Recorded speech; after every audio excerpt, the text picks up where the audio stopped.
Now, the heart of the car. The Lancer uses an all-new, all-aluminum cylinder block, which is the result of a collaboration from Mitsubishi, Hyundai, and Daimler Chrysler, as I'm sure you all know. What you need to know is that while the block is common, the valve frame and the cylinder heads are unique to Mitsubishi.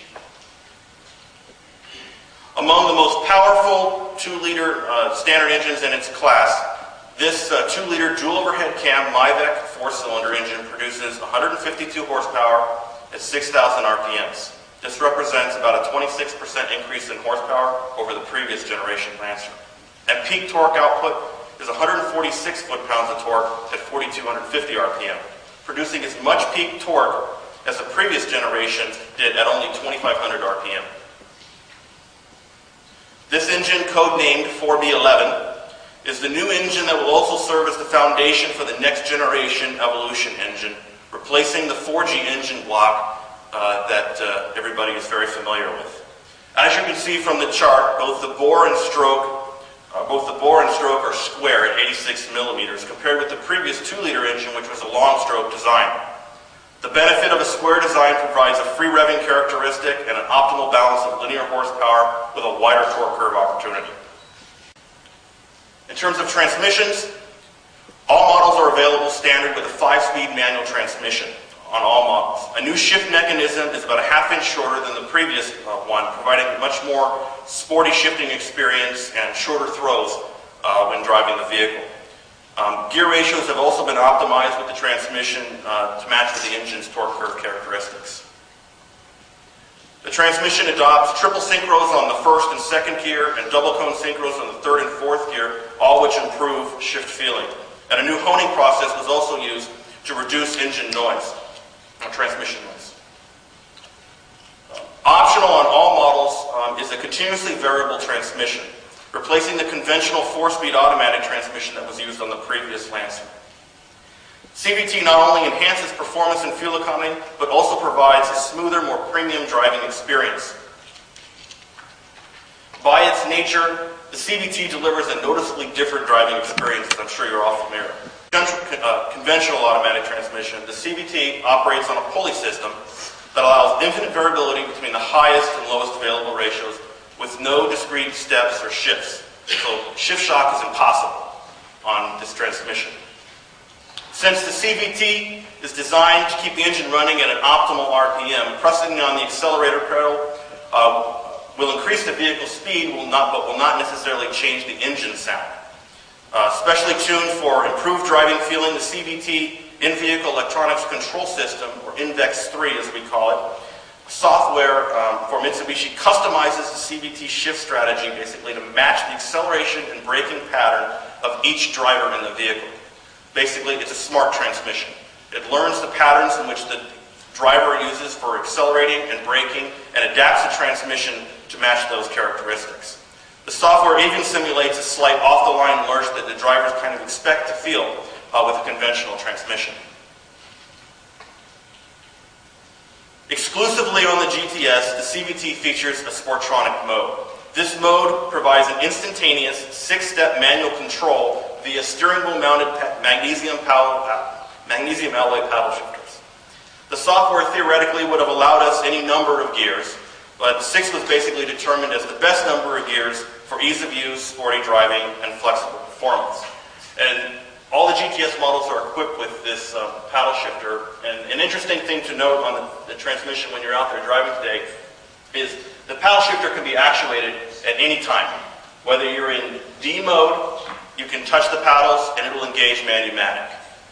It will hold the gear all the way to red line. It does not automatically shift for you. If you come to a stop and you're in D mode, you left the shifter in D mode and you're using manumatic, it will automatically drop into D.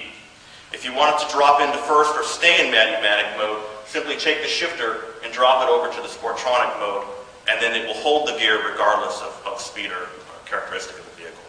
To turn off the CVT, simply just hold the plus sign here for about 2 seconds, and it'll disengage the manumatic mode and go right back into automatic mode.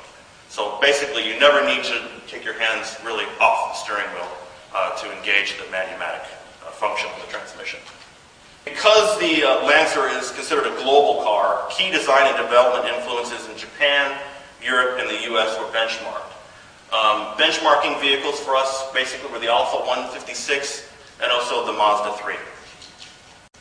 Inside, the interior is really characterized pretty much by very clean and taut surfaces, free of really any gimmicks or using a lot of high quality materials, marked by real careful attention to details. You can see the interior trim panel is highlighted by a curved accent panel that carries even into the front of the doors. On the ES model, this is the silver accent panel that carries all the way from the front to the rear. You'll also notice that the center stack is, that the whole IP is curved for a kind of a bell shape to provide better ingress and egress in and out of the front doors.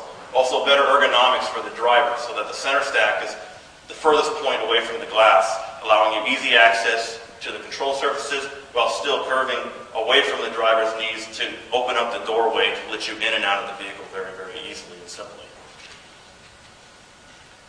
Between the sporty, all models also receive a very sporty and high-tech style, motorcycle type inspired gauge cluster. This dual hood gauge cluster features a very large LCD screen standard with all models and includes a full function drive computer.